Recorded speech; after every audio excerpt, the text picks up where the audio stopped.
In today's video, I'm going to teach you how to add color to text in Mailerlite. This is a simple but really powerful way to make your emails more engaging, highlight important information, and stay on brand. I'll walk you through the process step by step, and you can follow along in your own Mailerlite account. First, open up the campaign you want to work on in Mailerlite and make sure you're using the drag and drop editor.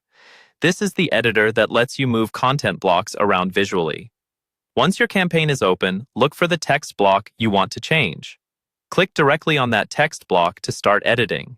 You should see your text cursor appear, and the editing toolbar will usually pop up above or near the text. Next, decide exactly which part of the text you want to change the color of. Maybe it's a headline, a call to action, or just a few important words you want to stand out. With your mouse, click and drag over the specific words, sentence, or paragraph to highlight it.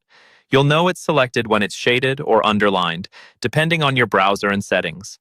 Once your text is selected, take a look at the toolbar that appears above or next to the text.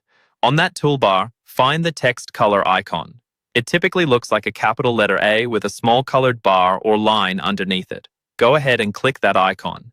This is what opens up the color options for your selected text. When you click the color icon, a color palette will appear. Here you have two main options. You can choose one of the preset colors by simply clicking on it, which is great if you just want something quick and visually appealing. Or, if you want your text to match your brand colors exactly, you can enter a hex code. A hex code is a 6-digit combination of numbers and letters that represents a precise color, like you might get from your brand style guide or website. After selecting your color or entering your hex code, you should see your highlighted text update immediately in the editor. If it doesn't look quite right, you can simply repeat the process and try a different shade until you're happy with it. When you're done, remember to save your changes and, if possible, send yourself a test email to make sure the colored text looks good on different devices and email clients.